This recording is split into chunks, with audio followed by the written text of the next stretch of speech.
Let me be honest with you about something. I used to think the soft life meant needing to wait until I had more money, wait until my daughter was older, wait until I could move somewhere more beautiful, wait until everything was in order. So I just kept surviving. I kept grinding, I kept pushing, I kept telling myself that the soft life was on the other side of this hard life. And then one day I realized I'd been waiting for permission to rest, permission to enjoy my own life, permission to stop white knuckling every single day. Nobody was coming to give me that permission, and nobody is coming to give it to you either. So I'm gonna give you something better than permission today. I'm gonna give you a real framework that actually works in your actual life. Not a villa in Bali, right here, right now. Let's start with what soft life actually is, because the definition has become something a little distorted over time. The soft life is not a luxury aesthetic, doing nothing, having unlimited money, being unbothered 24/7, a personality type for women who don't have real responsibilities. Here is the real definition. Soft life is the intentional removal of unnecessary hardness from your daily existence. Read that again. Unnecessary hardness, not all hardness. Life has real challenges and real responsibilities, but most of us are carrying hardness that was never ours to carry. Stress we inherited, standards we never chose, expectations we absorbed, patterns that belong to survival mode, not to the life that we actually want. Soft life is the active, intentional process of identifying what's unnecessarily hard and removing it, replacing it, redesigning it. That's it. That's the whole thing. And here's why this definition matters, because it means soft life is accessible to every woman regardless of her bank account. You don't need a villa. You don't need discernment. You need to start asking one powerful question every single day. Does this have to be this hard? Most of the time, the answer is no. So how did we even end up here? How did an entire generation of women confuse soft life with a Pinterest board? Here are a few reasons. First, we were sold aesthetics instead of principles. The algorithm rewards pretty content. Candles photography better than nervous system regulation. A silk robe gets more saves than a boundary conversation.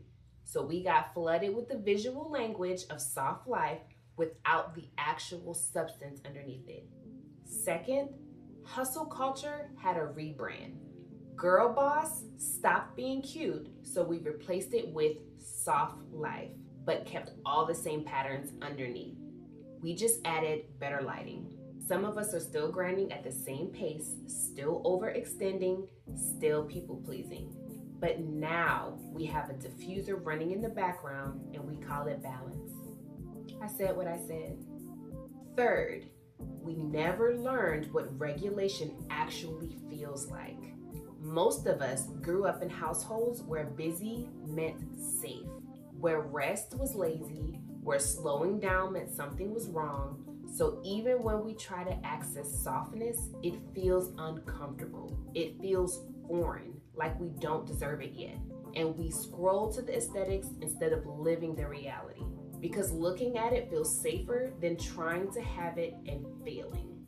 So what does the real soft life actually look like? Not the Instagram version, the lived version. I've broken it down into 4 pillars.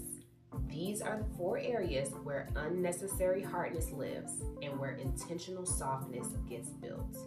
Pillar 1, the nervous system. This is the foundation. Everything else sits on top of this. You cannot build a soft life from a dysregulated nervous system. It's like trying to build a house on quicksand. You can buy the prettiest furniture in the world, but if your baseline state is fight, flight, or freeze, nothing will feel soft. Nothing will feel like it's enough. Soft life starts with learning how to regulate, and it's going to be daily, consistently, not as a treat, not as a crisis response, It's a practice.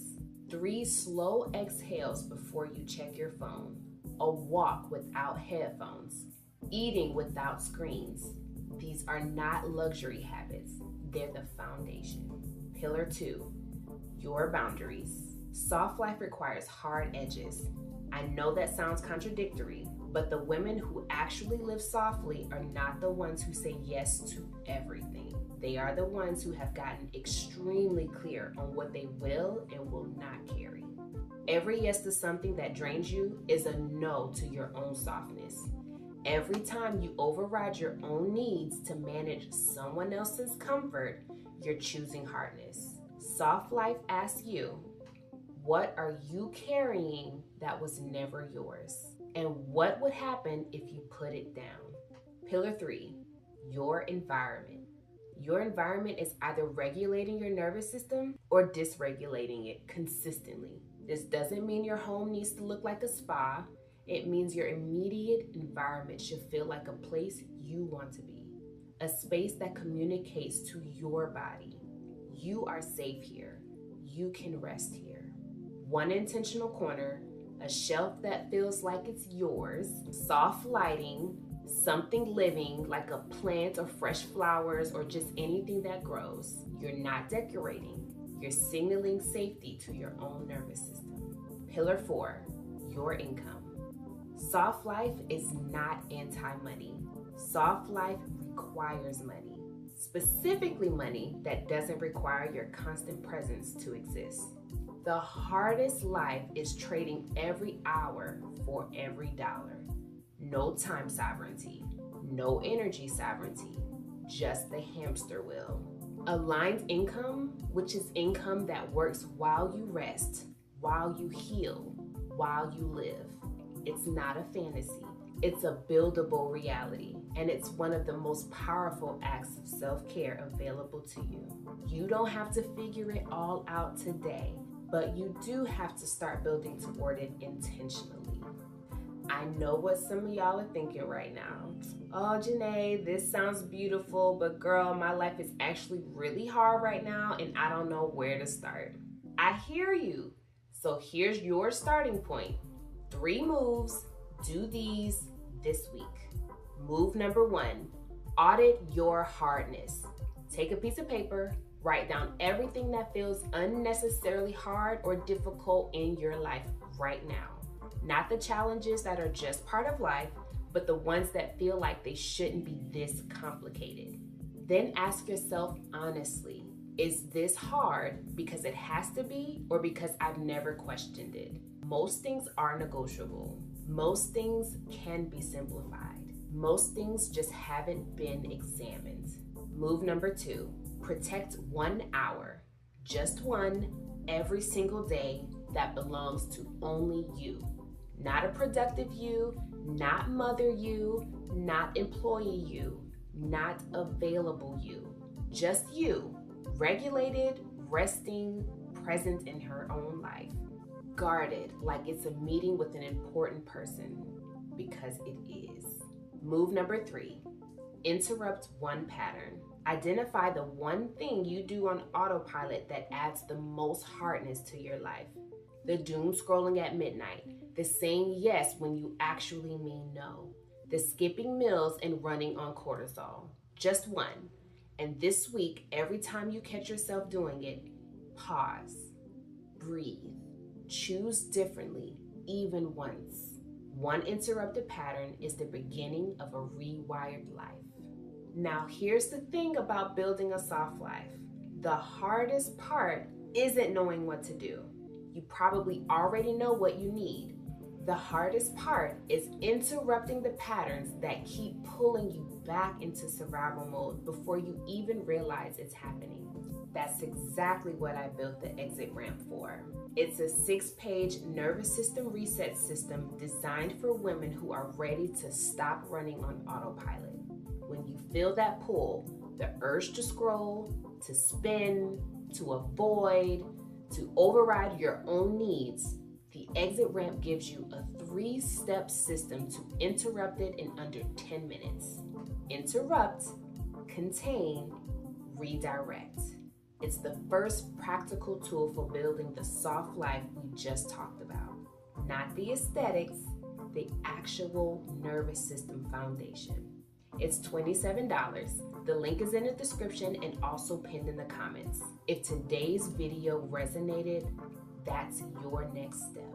Soft life is not a destination. It's not something you arrive at when you have enough money or enough time or enough anything external. It's a daily practice of choosing yourself, removing what's unnecessary, protecting what's sacred, building what lasts. You were never meant to live at the pace you've been living. You were never meant to carry what you've been carrying. And the life that actually feels good, it's buildable intentionally on your own terms. This is the Ease Era. If this video helped you see yourself differently, share it with a woman in your life who needs to hear it. And subscribe because we're just getting started. I'll see you in the next one.